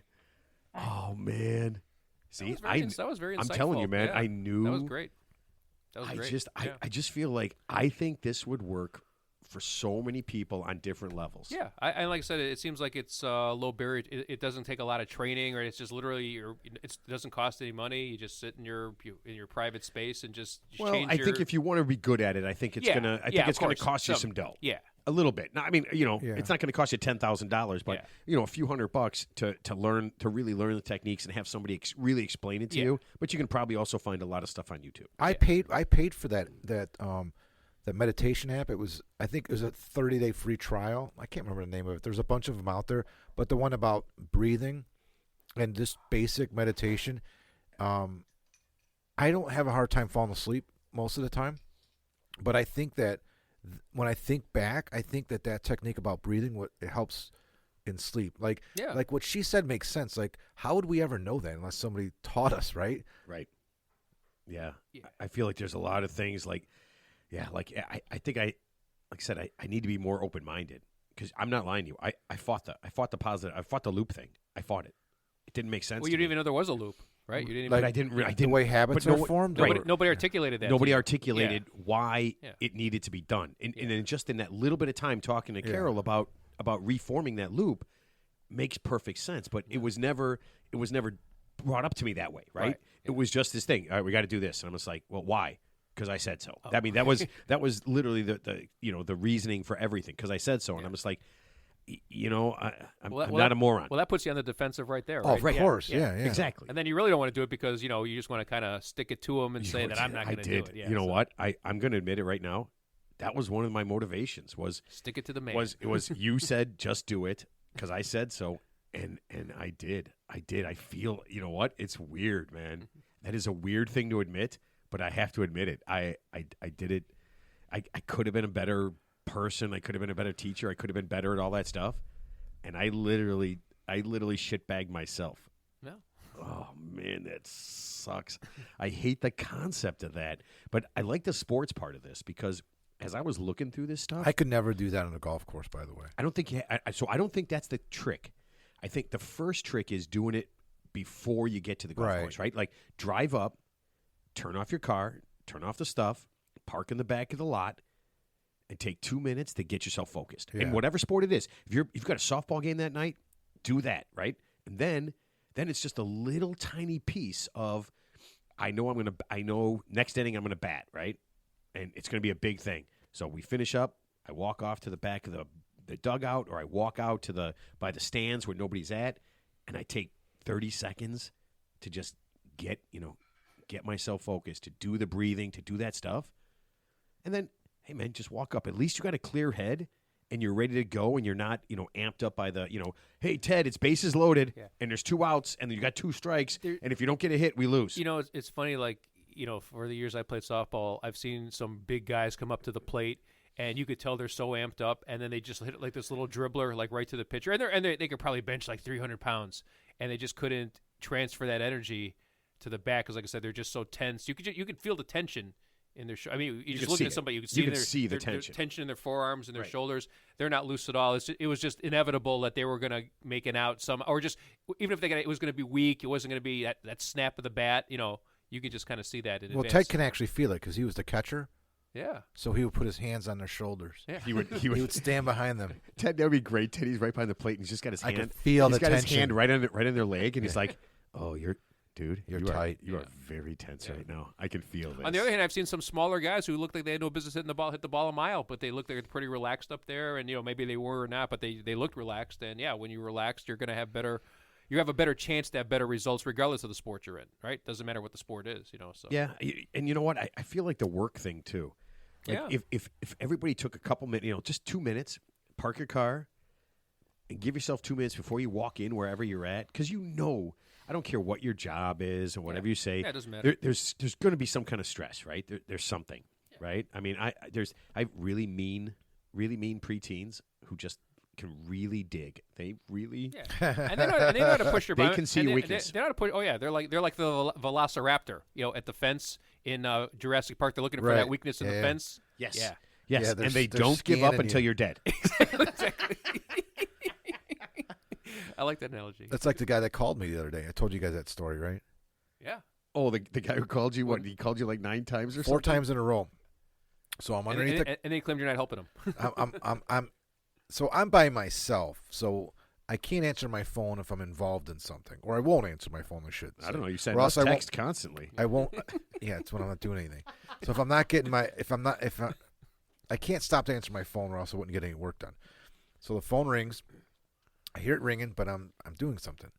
Then it rings again, and then a minute goes by and it rings again, and a minute goes by, it rings again. It rang like 4 times in 5 minutes. I'm like thinking about who the hell is calling me, and then I still didn't get to my phone, and then somebody walks in my shop like 30 minutes later, and it was that jackass calling me, wanting to know why I wasn't picking up my phone. Couldn't you? Honest to God, I was just like, I'm sorry, what? It's like, I've been calling you, and so I go over to my phone, and I look at my phone. I go, you called me 4 times in a row.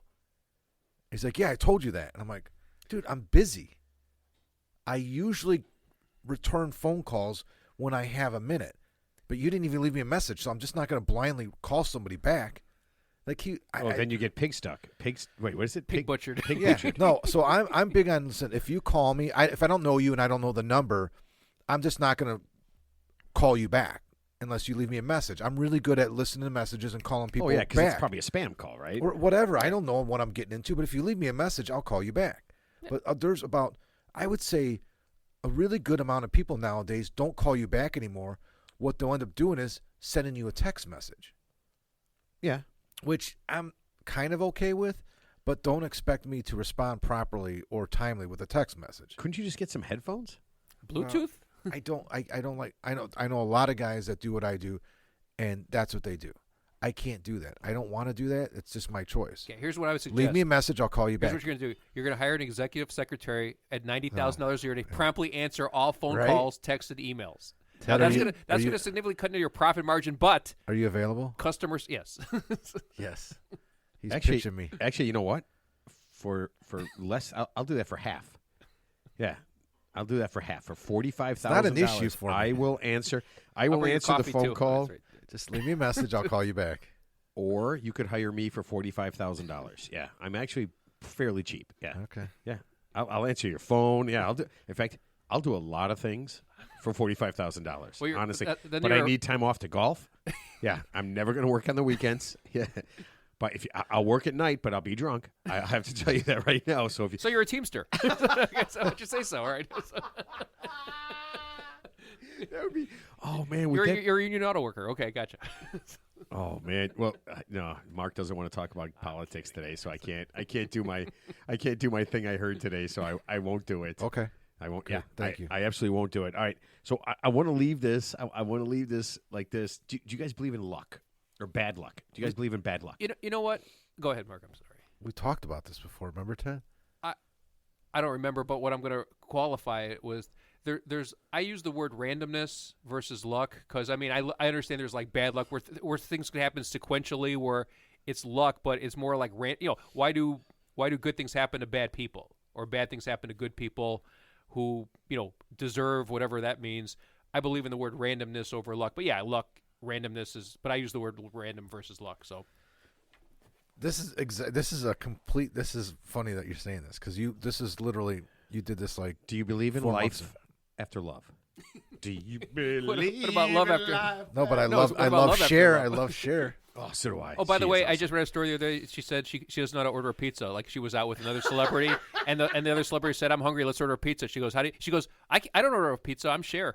she said that. She goes, I don't order pizza. I'm Cher. She makes pizza. She didn't know how to order a pizza. Hold on a second. Hold on. Wouldn't Cher be able to just pull a $100 bill out of her pocket and hand it to somebody and say, "Order me a pizza," and they would easily. Well, that's probably why she doesn't know how to do it. Like that. Maybe her personal assistant was had the night off.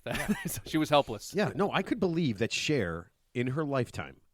I mean, in the lifetime since, they really didn't order pizza back in the day, right? So since she's been rich, I would imagine she has never ordered a pizza in her life. Well, without talking about politics, real quick, I know Hillary Clinton. We're not talking about no, but I'm politics. saying she hasn't driven a car in like 40 years. Because she doesn't have to, because people drive her around. So I'm just saying Yeah, you think Elton John drives around? Yeah, any famous most person. famous people don't. Yeah, And I know that Kenny Rogers doesn't because he's dead. He gone. I do know that. Yes. See, George Burns either. Shaq does. Shaq. Oh, I I saw see him all the time driving his car. Yeah, I saw that. I It's saw. probably a big car. Yeah. I saw a TV show where they a car, custom car thing made him a car, and they had to put the front seat in the back seat. He didn't have back seats. Yeah, Yeah. it makes He sense. is Yeah. tall. Because it wasn't like a giant car. It was kind of like a normal size car. Well, he's Yeah. a big human. I mean, he's like 360. Yeah. He's 7 feet. Seven, 7'2". 7'2", yeah. 7'1", He's a 7'2". big human. I saw a thing on, I think it was on Instagram or TikTok, whatever it was. He is so cool with kids. There are little kids, and I can't believe this because he hasn't played in a long time. There are like 7, 8, 10-year-old kids that love him, and they will just come up to him Yeah. and hug him. He's standing there doing an interview. He's just Yeah, talking to somebody. I think I saw it. Yeah. And there's kids just coming up to him, and he puts his hand out to shake their hand, and they blow past the hand, and they hug him. Aw. Yeah. This is a 7-foot-tall, 360-pound dude, Yeah. and they love him so much. They're so into him, which doesn't make sense because But they've you never see, seen him no, play. you see him on TV a lot though. Well, I you know mean, those he is on every- commercials. yeah, I think yeah. the Well, Icy Hot. He looks and- friendly. Yeah. I mean, but yeah, he's been He does retired seem for very years. friendly, but yeah. he's been retired for I years. mean, that's a massive dude, and if you're 8 years old, you are what, 2 feet tall? Right. So he is, So he is, 5 feet taller than you. What's that Dave Chappelle joke? He goes, some kid went to the Make-A-Wish Foundation and went to meet Michael Jackson. He goes, Michael, this kid's like 9 years old. He goes, Thriller came out in 1986. He goes, that's like me wanting to meet Chubby Checker. It's like, I don't want to meet that motherfucker. That's funny. It is, but it is so bizarre. It's like me wanting to meet like Lawrence Welk or something. It's so bullshit. Oh, love me some Lawrence Welk. Could you? Oh man, could you imagine? Just throw in the Injure Sisters too while you're there. Hold on a second. I know Lawrence Welk had a TV show way back in the day. I watched it every Sunday. There is something wrong with you. Every time With you my talk about grandparents, what you watched on TV, With my grandparents, we watch Lawrence Welk on Sundays. I will. You know what? I will thank whenever I meet my mom and dad again. I will thank them for not liking Lawrence Welk. Can I tell you a funny Lawrence Welk story? Oh, Do you know who was on? Do you know this is funny? We never said yes. But Do you go know ahead. who was on that show one time? Elvis? Right? Was he? I don't know. Yeah, I think Warren. No, I'm going to tell you. Oh, okay. Warren Zevon was on one time Oh, playing the piano, doing Werewolves of London Oh, I on the didn't know- Lawrence oh, I Welk didn't know show. that. Yeah, that'd It be- is the most. that had to be ahead of its time at the time. Yeah, Well, the song had just come out. yeah. And so he's playing on a Lawrence Welk show. I don't think Lawrence Welk knew what the hell he was getting into when he played this song. Because if you watch that on YouTube, you can go to YouTube and watch the video of it. It is so it's so weird. Yeah, that's like Usher going on the Lawrence Welk show. Exactly. Usher. You're exactly right. It's like, people's head would just No, explode. Right? you know what's even funnier? Until you told me what Warren Zevon sang, I went along with it, but I had no idea what he said. Yeah, I did. I forgot that was Werewolves of London. Yeah. Yeah, I had no idea. I don't know. I'm terrible with music. Oh, I'm good at music. But can I get back to you? He hosted a lot of David Letterman shows too. Lawrence Welk? No, Warren Zevon. Oh, I him didn't and know David Letterman were like best friends. Oh, I didn't know that. Yeah, Okay. I think he hosted. Yeah, he hosted a lot of shows when David took vacation and stuff. Warren Zevon? Yeah.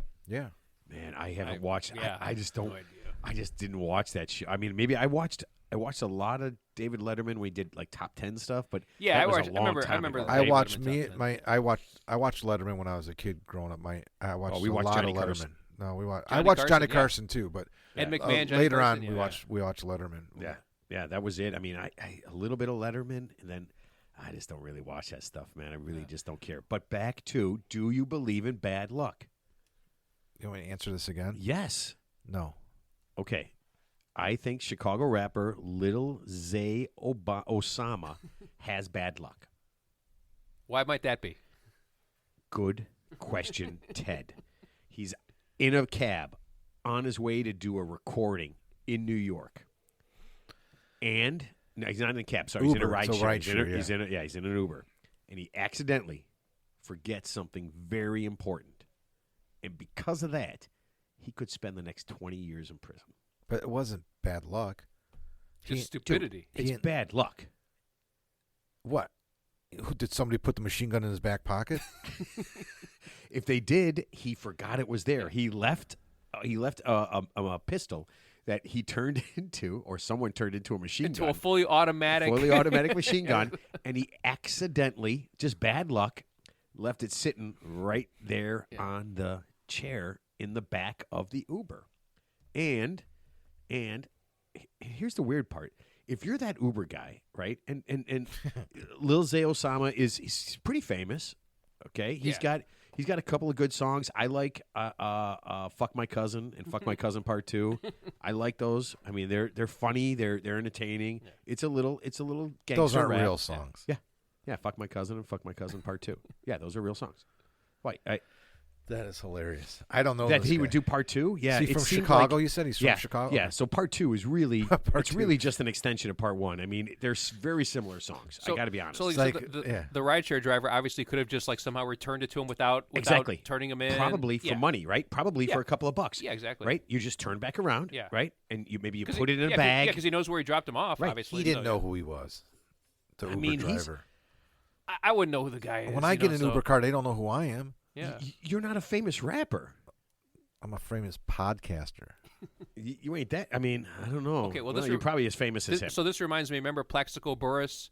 He's got the gun in his. He's wearing sweatpants with a gun in the waistband of sweatpants, and so he goes to a nightclub, and the gun falls into his pants, and it goes off, and he shoots himself in the leg. You know that a gun can't just go off. You know that, right? You know he shot himself. Yeah, you know he was reaching for that gun to show somebody. It depends on himself. the gun could be rigged to. But that was a hair trigger, or it could be unlocked. It could go, I don't know. Yeah. No. If there's one in the chamber, I don't know. So the point is, he had a gun in a nightclub. I don't know how guns work. It went off. You got to pull a trigger. It's very, very few guns are set for like a hair trigger. That's Alec not really Baldwin a thing. killed somebody without pulling the trigger. He pulled the trigger. No, he didn't. He says he didn't. Is that what he's saying now? That's what he said from day one. He never pulled the trigger. So the gun just like magically shot itself? Right. Isn't that what was his defense from the very beginning? I never heard of that. His defense is that the gun magically shot itself. He pointed it at her, and it discharged. It just went off. Mm-hmm. Oh my! I wonder how many chicks he knocked up, and then he said he's like, I didn't. Yeah, I didn't. I mean, I could be wrong. That's how I remember it from years. You're kidding, right? I didn't hear that. No. I think he said he didn't even pull the trigger or something like that. That's the Plaxico Burress defense. Yeah. Yeah. Obviously, so the point is, Plaxico Burress got in a shitload of trouble, and I think that was like the beginning of the end of his career because he was a pretty decent wide receiver. I think that was the end of his career. He was at the end of his career. Yeah. But I'm just saying, but that's not luck. That's just poor choices he made, and those choices had consequences. So when isn't that what luck is? So when little Osama bin Obama, left his machine gun in the car, Osama left his machine gun in the car, that's a choice he made to bring a machine gun, and as a consequence of accidentally forgetting. Have you been to New York? Which part? Any part. I wouldn't even go to New York without a machine gun. Good point. Yeah. I don't want like an automatic weapon or semi-automatic weapon. I want an automatic weapon if I'm in New York. I'm not playing around. Yeah. I mean his songs are a little violent, but and he did do some other bad things. I mean, he probably has the rapper. I'm sure he's got enemies on the street, right? You get those rappers who usually have like feuds with each other, kind of like when Biggie Smalls and the West Coast versus East Coast. That's not as big a thing anymore. Yeah. Okay. Yeah, that was really blown. But I'm sure he's pissed off somebody along the way, to get where he is, and he's probably one of those guys who's a confrontational guy when he goes out in public. Got his posse with him, right? One of those guys. I don't know. Looking for trouble. I just know his music. Yeah. Yeah, and it's very. His music is a little violent. Let's assume where there's smoke, there's fire. So so it's not luck. It's just basically he made a choice, and that choice had consequences because he screwed up. Right? It's not luck. So. I don't know. I think it's bad.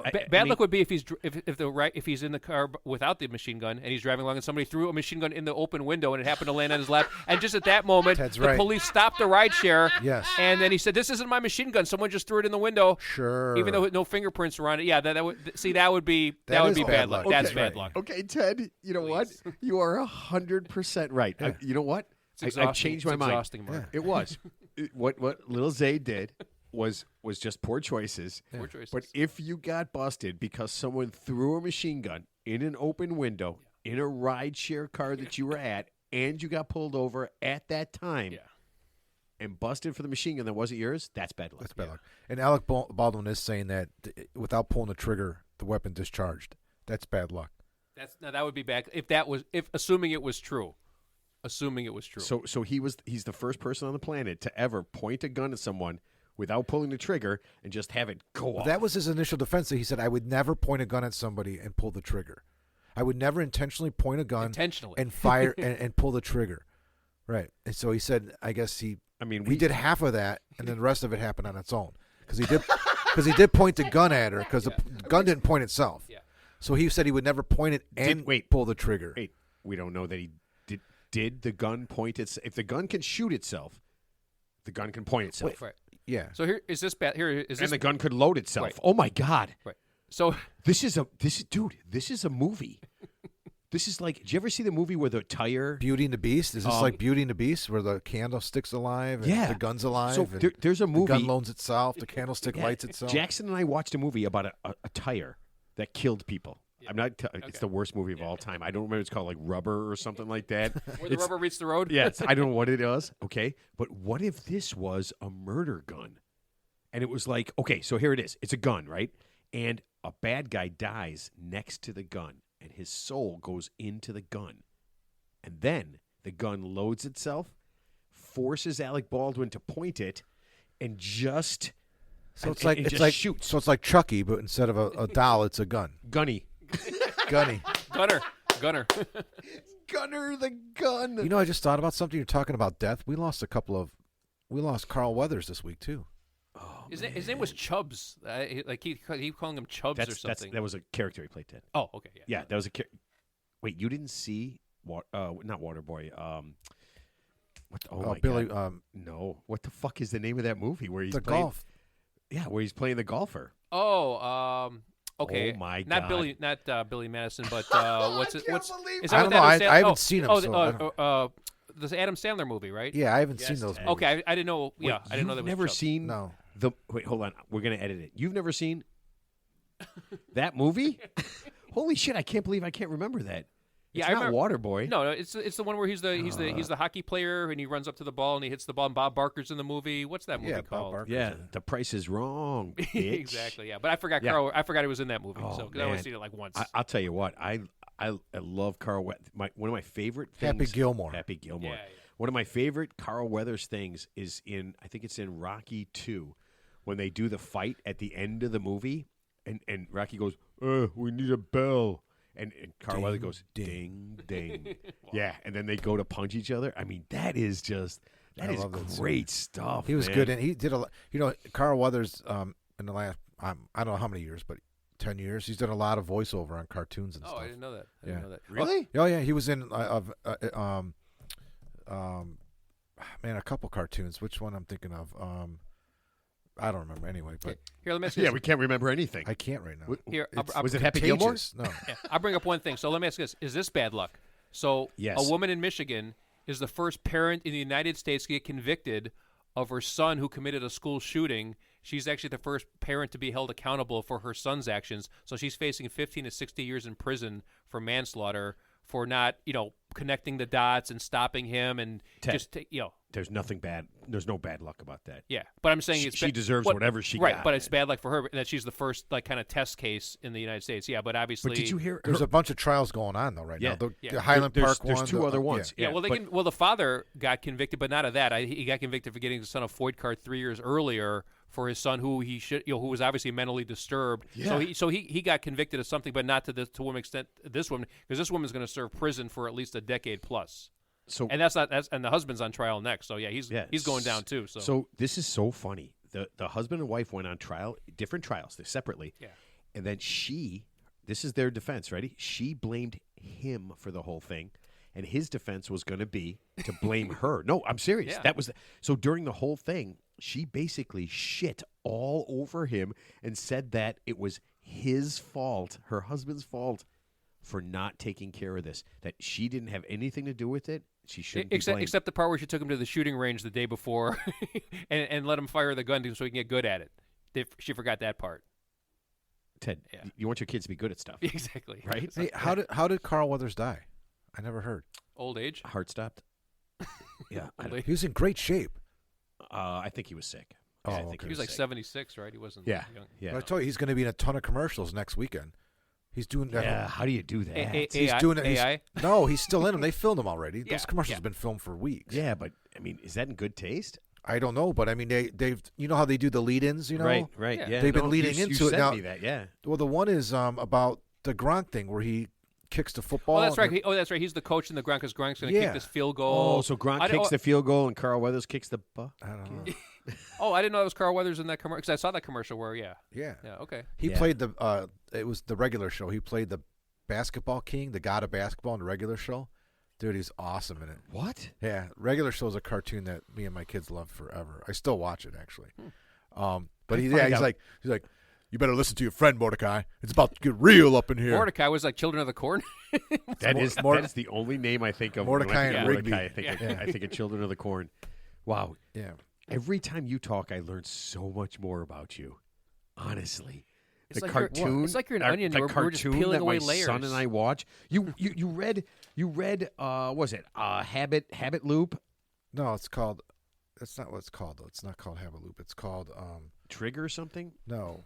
Did I write it down wrong? I wrote down Habit. No, Loop. she just say Habit Loop. Habit Loop and Atomic Habits. Yeah, That's the book Atomic that's the Habits book is the she new mentioned, one. the She new said. yeah. What was it? What was the one you guys read? Habit Loop. That's the name No, of the- that's not the. No, Oh, I wrote. oh. It's called The Power of Habit. Charles Duhigg. Power of okay. Habit. Okay. The Power of Habit. I can't remember what book she mentioned. She mentioned Atomic Habits. But she yeah, say that's a new one. Atomic Habits. Oh, that's James Clear. Okay, that's a Yeah. different book. Yeah. Yeah. That's a different book. I'm sorry. No, the book that I wrote was called The Power of Habit. It's a quick read. It's amazing. That book is it's absolutely amazing. I'll check it out. Well, I just got one question. So every time Mark says something, you said you learned something. What do you learn when I say something? Nothing. learned- You repeat it, Ted. Everything. See, no, I'm talking No, about. he learned what you have to say The level. a long time the ago. level of- Right, and you've just repeated it several. So, Mark, no bullshit, no You know, bullshit. Mark, he if I- comes in today. He comes in today, and he goes, just so you know, I went online and I ordered like 3 or 4 hats. He told us about this. He told us he ordered the hats a couple days. I go, Ted, you already told me. He goes, nope. Not about these hats. I go, what about different hats? Did you tell me about different hats? He goes, and he looks right at me before you get here. Because you know you got busted, right? Yeah, and he looks right at me. He goes, just wait. And I'm just like, holy shit, that sounded like a threat. I was just like, for the hats. For the hats. Okay, gonna so I was throw- just he's like, gonna- last show. Oh, for us, they're gifts. No, I told him. What did I tell you? Don't buy me a hat. I'm not going to wear the hat. I didn't say it's for you. Okay, I told you For that. me. But he comes in today. He goes. I got Mark some golf balls, and he goes, and I bought Stan a wedge, and I'm like, I don't want your fucking hats, man. Are I'm you not gonna wear dying, your hat. Ted? What's going on? I'm bequeathing you a hat, and I'm bequeathing Mark some golf ball. It's called the bartering system, Mark. I'll explain it to you later. Oh man, yeah. Oh, I know what he's Got trading. nothing to bar. Oh, what does he want? I know. You don't want to know. I'm not. No, you don't want. That's no strings Mark, attached. Mark, could- those okay. dozen golf balls, you don't want to know what those cost you. Yeah, you do. Not I do know wanna what they cost. $12 bucks at Marshall's. On sale. That's not what your cost, Mark. Your cost is much greater. Let's see what they cost before. I'm peeling back the layers. You know how they do that? They put stickers on top Yeah. of. Yeah, did you ever peel it back and it's the same price? But the regular price was $12.99, but the sale price is $12.99. That was Did you a ever see thing. That was a Christmas. So I thing. was at Barnes and Noble years ago, and then I bought a book, and then like inside the book was a little, almost like a security tag magnet, but it wasn't that. It was like it actually showed what they paid for the book. Right. Like it was like their Oh, cost. $16. for the book. They were 16, Ted. No, at Dick's or online at Marshall. Amazon, they're $26 to $33. $24.99. Woo! $16.99. Woo! Final sale $12. Yeah. That's a dollar a ball. Yeah. I don't usually hit a dollar ball. Yeah. Be That's a careful. little expensive for you, Careful. Mr. Top Flight. Careful. Yeah. Yeah. But we got you some decent those Callaways I got you, or Teddy and I got you for Christmas are nice. Yeah. No, they're the Warbirds. Warbirds. Yeah. Oh, Yeah. those are nice. Those I are like nice those. I golf like balls. those. Yeah, All right, so those we got to wrap awesome. we got to wrap this up because nobody gives a shit about that part. Okay, Teddy, last thoughts. I really enjoyed our guest tonight, and I actually learned a lot more than I was anticipating, so I appreciate that. you did. Yeah. I so, know you did. I hope honestly, I hope everybody did. Yeah. That's pretty cool. Mark, last thoughts. Just the breathing technique alone. I forgot. Not how to breathe, but I forgot about how important, like, concentrated breathing to calm yourself or to get in a different state of mind, how effective it is. But those techniques that she mentioned, I didn't know about.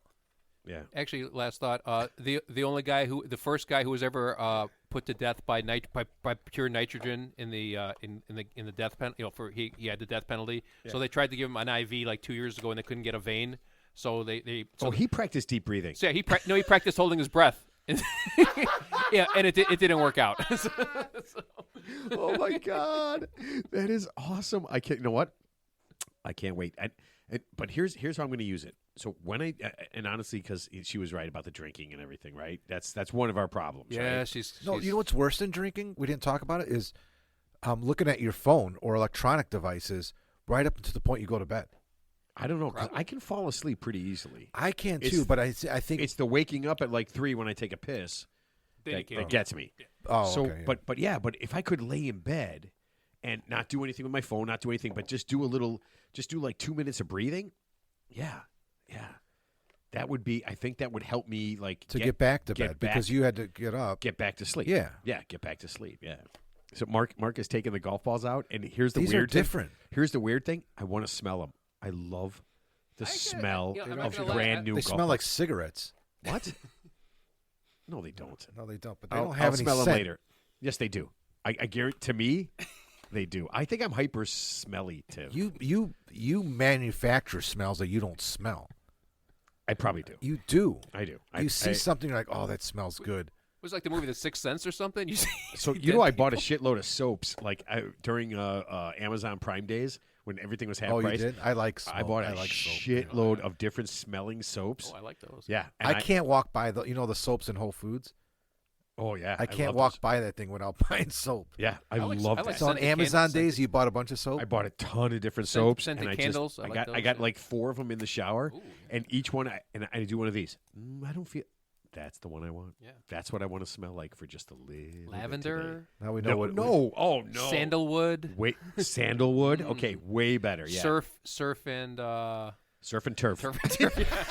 Yeah, that too. Surf and sea. Surf and turf. Yeah. That's what I want to smell like every time. Surf and turf. Yeah. All right. So, oh, man, if you get a chance, get online, go to carolcowan.ca and check out what she's got. It is fantastical. If you want to, you can hit her up on her conferences. Just go to her website. You'll see all that stuff.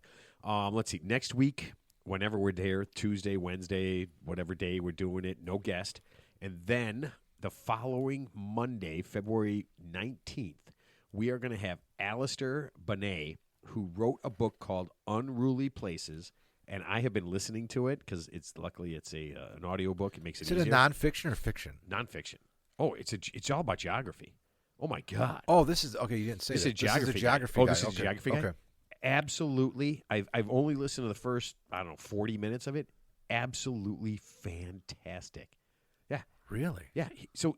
I don't want to ruin it, but he talks about an island that is on a map everywhere, all over the place, and never existed. Huh. That's the first thing he talks about. Is literally an island on a map that was on a map until just a few years ago. Never existed. Oh, that's cool. Yeah, it was just hearsay and bullshit and looking at whatever. And he's like, that is what that is the crazy Was it thing. Fantasy Island? No, it was Sand Island or Sandy Island, something like that. It's really cool. Sandy Bottoms. That's how it starts. It's actually really funny. Listen, enjoy. Tell your friends. Check us out on Instagram and TikTok because I am on it too much. Yeah. Yeah, and get on it and send us stuff and keep sending us emails.